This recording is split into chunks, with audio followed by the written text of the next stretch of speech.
ആലപ്പുഴ ചെങ്ങന്നൂർ കല്ലിശ്ശേരിയിൽ ഒഴുക്കിൽപ്പെട്ട വീട്ടമ്മയ്ക്ക് രക്ഷകരായി അഗ്നിരക്ഷാസേന. മിത്രമഠം കടവിൽ തുണി അലക്കുന്നതിനിടെ പാണ്ടനാട് സ്വദേശി ശ്രീകലയാണ് ഒഴുക്കിൽപ്പെട്ടത്. മരംവെട്ട് തൊഴിലാളികളാണ് അഗ്നിരക്ഷാസേനയെ വിവരമറിയിച്ചത്. ആദ്യം ദൃശ്യങ്ങളിലേക്ക്.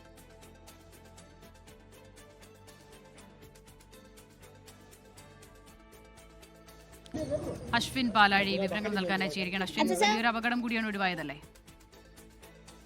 വലിയ അപകടമാണ് ഒഴിവായത്. ഇന്ന് വൈകുന്നേരമാണ് വീട്ടിൽ നിന്ന് ഈ മിത്രമഠം കടവിലെത്തി സ്ത്രീകൾ തുണി അലക്കുന്ന ജോലിയിൽ ഏർപ്പെട്ടത്. ഇതിനിടെ ശക്തമായ ഒഴുക്കിൽപ്പെട്ട് അവിടെ ഒഴുകി പോവുകയായിരുന്നു. പിന്നീട് ഏകദേശം ഒരു നടുഭാഗത്തെത്തിയപ്പോൾ അവിടെ മണൽത്തിട്ട ഉണ്ടായിരുന്നു. ആ മണൽത്തിട്ടയിൽ അഭയം പ്രാപിക്കുകയായിരുന്നു. ഇത് കണ്ട സമീപത്തുള്ള മരം വെട്ടുകാരും ഒപ്പം മീൻ പിടിക്കാൻ എത്തിയവരുമാണ് ഈ ശബ്ദം കേട്ടും കണ്ടും ഇങ്ങനൊരു അപകടം നടന്നതായി മനസ്സിലാക്കുന്നത്. ഉടൻ തന്നെ ഇവർ നേരിട്ടിറങ്ങി രക്ഷിക്കാനുള്ള ഒരു ശ്രമം നടത്തിയെങ്കിലും പിന്നീട് അവർക്ക് ഇറങ്ങാൻ കഴിയാത്തൊരു സാഹചര്യം ഉണ്ടായി. കാരണം പല ഇടങ്ങളിലും ആഴത്തിലുള്ള കയങ്ങളുള്ള പ്രദേശമാണ്.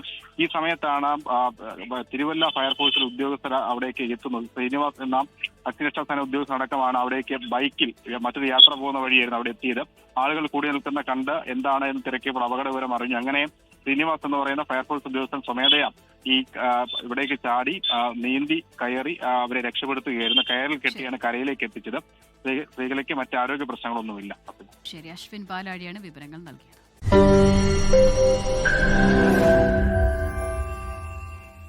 ലോകത്തെവിടെയായാലും ഏത് സമയത്തും 24 വാർത്തകളും ഓഗ്മെന്റഡ് റിയാലിറ്റി പാക്കേജുകളും എക്സ്പ്ലെയിനറുകളും വിശദമായി കാണാൻ ഞങ്ങളുടെ യൂട്യൂബ് ചാനൽ നിങ്ങൾക്ക് സബ്സ്ക്രൈബ് ചെയ്യാം.